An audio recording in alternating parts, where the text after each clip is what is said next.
नमस्कार. आता छान आपण गाणं म्हटलं, छान नाचलात. आता परत मी गाणं घेणार नाही, कारण गाणं येऊन जाईल. तर मी तुम्हाला एक छोटीशी एक गोष्ट सांगतो बघा. जी गोष्ट तुमच्याशी निगडीत असेल, माझ्याशी निगडीत असेल, सर्वांशी निगडीत असेल. तर तुमच्याच वयाचा एक राजू नावाचा मुलगा असतो.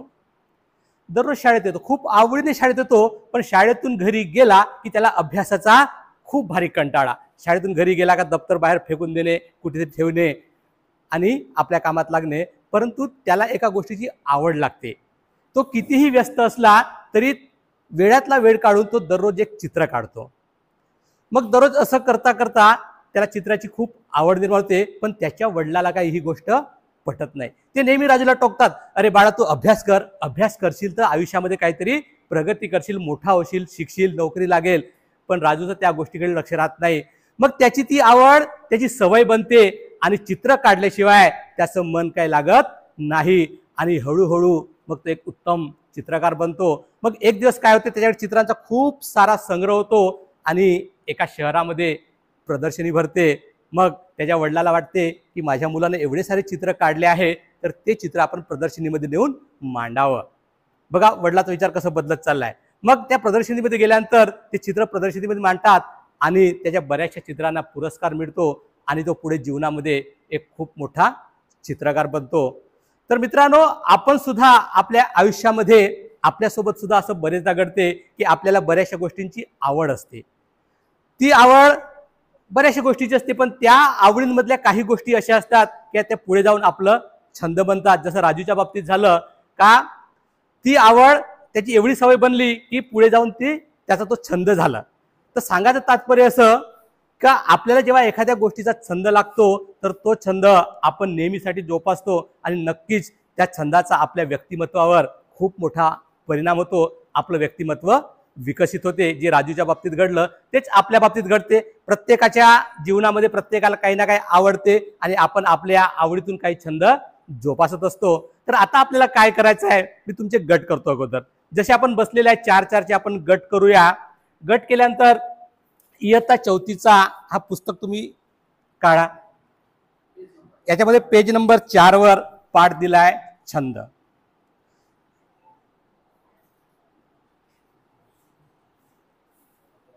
4-4च्या गटामध्ये तुम्ही तो पाठ वाचा. वाचून झाल्यानंतर त्या पाठावर चर्चा करा. नंतर मग तुम्हाला काय करायचं आहे मी नंतर सांगतो.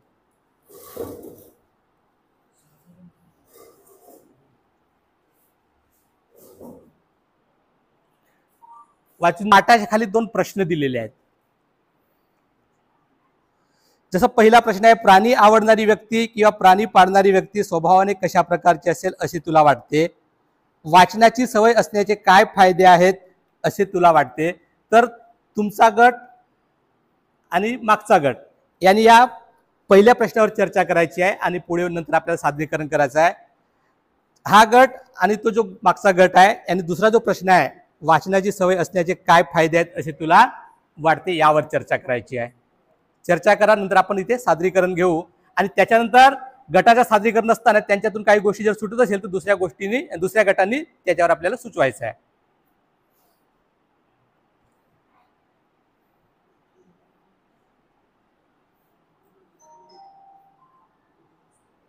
चर्चेसाठी तुम्हाला 2 मिनिटाचा वेळ आहे.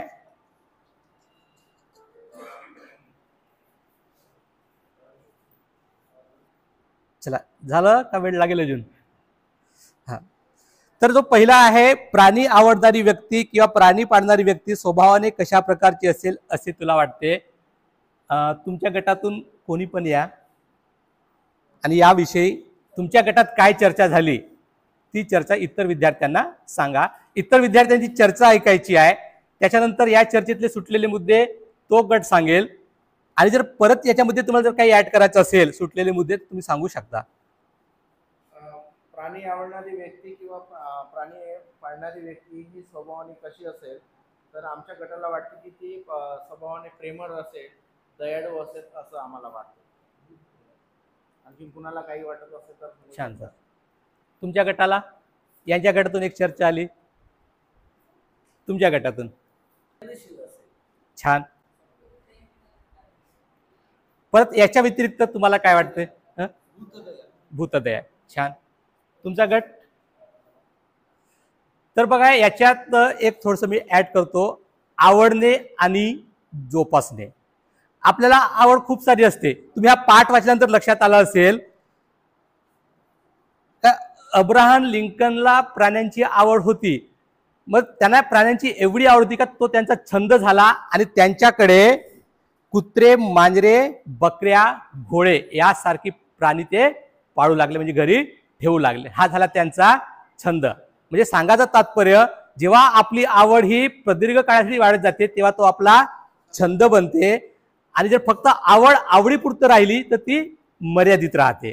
जसं आपण बागेमध्ये जातो, एखादा फुल आपल्याला आवडते आणि आपण जर तो फुल तोडला, ती झाली आपली आवड. पण जेव्हा त्या फुलासकट त्या रोपट्याची आपण जोपासना करतो नेहमीसाठी, तो झाला आपला छंद. आता आपण दुसरा प्रश्न घेऊया.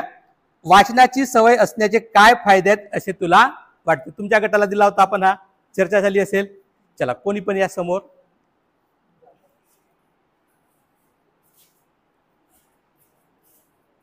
सर, पुस्तक वाचण्याची आवड निर्माण होईल हो आणि महत्त्वाचं म्हणजे पुस्तकांची मैत्री होईल आपली.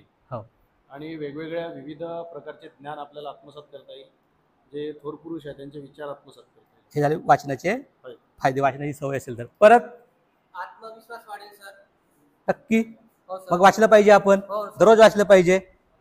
तुमच्या गटाला काय वाटते? तर आजूबाजूच्या आपल्याला घटना होतात, हा बातम्या होतात, त्याच्याबद्दल आपल्याला माहिती मिळते. छान.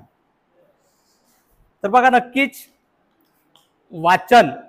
वाचनाची सवय हा सुद्धा आपला एक छंद आहे. बऱ्याच जणाला वाचनाचा छंद असतो. आपल्याकडे खूप सारे आपण पुस्तकं ठेवतो. जेव्हा आपल्याला विरंगुळा असतो किंवा रिकामा वेळ मिळतो, आपण ते पुस्तकं वाचतो. नक्कीच आपल्या ज्ञानामध्ये भर पडते. आता याला जोडून पुढं असं विचारणार आहोत. आपण इथे 16 विद्यार्थी बसलेलो आहोत.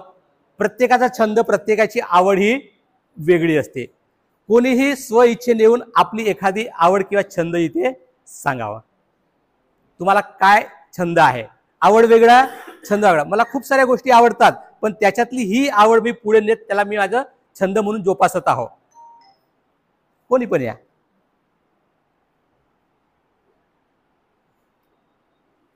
मॅडम तुम्ही या.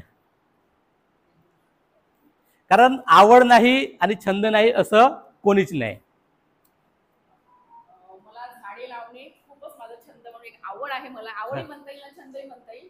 माझ्याकडे जे टाकाऊ वस्तू असतात घरी सुद्धा, तर त्यातून मी काहीतरी टिकाऊ करते, त्याला रंग लावते, त्याला पेंटिंग करते आणि त्याला घरी त्याला सुशोभित करते. एवढंच नाही तर माझ्या शाळेमध्ये सुद्धा जर तुटके मडके असेल तर मी माझ्या घरून सुद्धा आणत असते, मुलांना सुद्धा आणायला लावते. आणि मी माझ्या शाळेच्या समोरचा, वर्गासमोरचा जो परिसर आहे तो त्या टाकाऊ वस्तूपासून मी खूप छान सुंदर सुशोभित केलेला आहे. त्यामुळे माझी शाळा, त्यामुळे माझा वर्ग हा खूप सुंदर आणि माझं मन सुद्धा प्रसन्न वाटते आणि माझ्या विद्यार्थ्यांना सुद्धा प्रसन्न वाटते त्या वातावरणामध्ये. आणि हा माझा छंद कळत न कळत माझ्या विद्यार्थ्यांमध्ये कुठेतरी रुजत आहे. त्यांना सुद्धा ती हळूहळू आवड त्याच्यामध्ये निर्माण होते आणि ते सुद्धा त्या झाडांप्रती आणि फुलांविषयी त्यांचं सुद्धा खूप आवड निर्माण होत आहे आणि ते पण सुद्धा झाड लावण्याचा प्रयत्न करतात. नक्की. छान मॅडम.